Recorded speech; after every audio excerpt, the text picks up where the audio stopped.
Imagine waking up each morning feeling free, unburdened by the weight of fear, stepping into your day with confidence, embracing life's uncertainty without hesitation. Now think, how often has fear shaped your choices?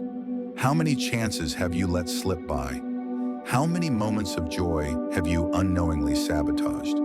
How much of life have you missed? Not because you couldn't, but because fear whispered that you shouldn't.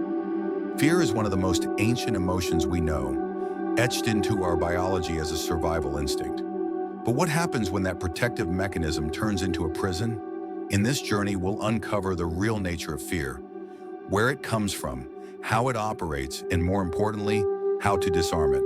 We'll dive into the wisdom of timeless thinkers, modern psychology, and actionable strategies that can help you reclaim the life waiting beyond fear.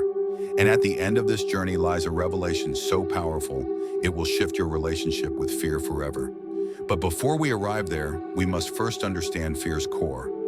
Fear, at its essence, is a response to uncertainty, a mechanism designed to protect us from threats, whether they're real or imagined.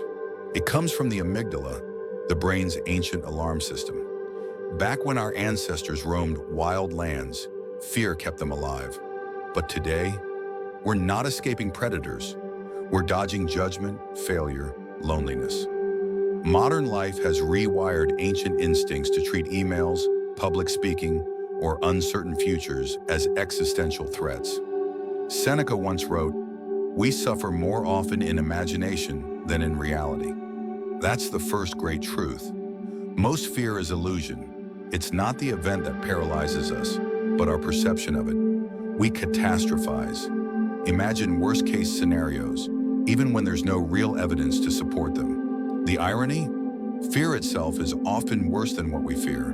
The fear of failure, more agonizing than failure. The fear of rejection, more crippling than rejection. The fear of death, more paralyzing than death itself. So how do we break free? Step 1, awareness. Catch fear in the act. Observe your thoughts. Ask yourself, is this real or a story I'm telling myself? Step 2, reframe.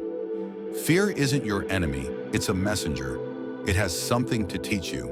Fear of failure teaches resilience. Fear of rejection, self-worth. Fear of the unknown, courage. Carl Jung said, "What you resist persists. Suppress fear and it grows. Acknowledge it and it shrinks." Here's a powerful insight.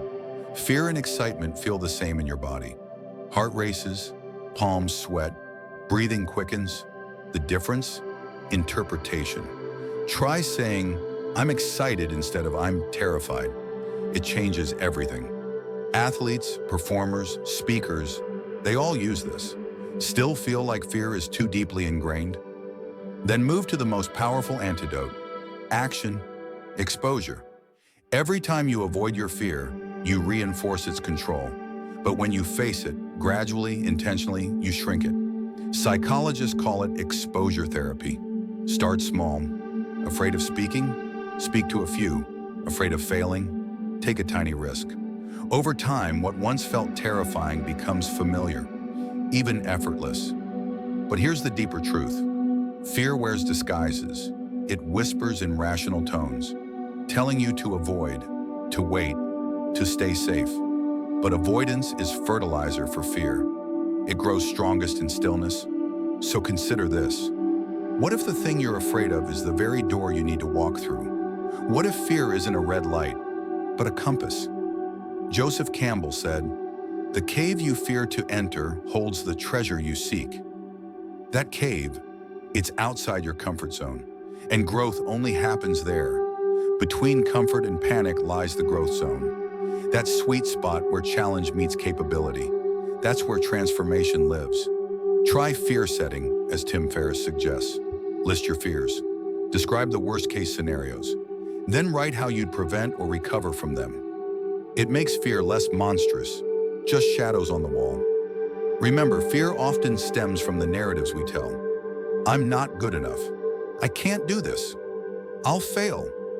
But stories can be rewritten. Cognitive behavioral therapy proves this. Change the thought and you change the feeling, which changes the behavior. And you don't have to do it alone. Fear thrives in silence, but shared fear shrinks. Find community, mentors, friends, guides, people who remind you what's possible. Think of Rosa Parks. Do you believe she wasn't afraid that day? Of course she was. But she stood her ground because courage isn't the absence of fear. It's the decision that something matters more. Fear is natural, it won't vanish, but you can fear less. And each time you do something afraid, each time you whisper yes when fear says no, you build the muscle of courage. Reflect on this. What would you do if you weren't afraid? Now let's go even deeper. What lies beneath all fear? Peel it back. Fear of rejection, of failure, of the unknown. At its root, fear of death. Not just physical death, but ego death. Loss of identity, loss of control. But death is part of life. And in accepting it, we liberate ourselves. We stop clinging. We start living. Mindfulness teaches us this: to sit with fear, to observe, not react, to name it. This is fear.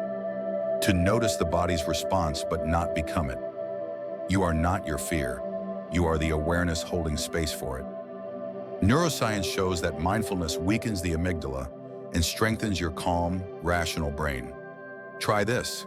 Next time fear rises, breathe.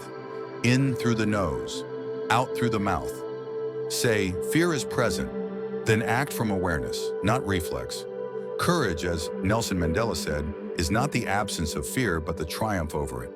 And courage is contagious. When you act bravely, you light the way for others. But here's the final layer, the ultimate truth. Fear doesn't vanish when you conquer it. It transforms when you embrace it. Picture yourself standing before an ocean. Its waves are your fears.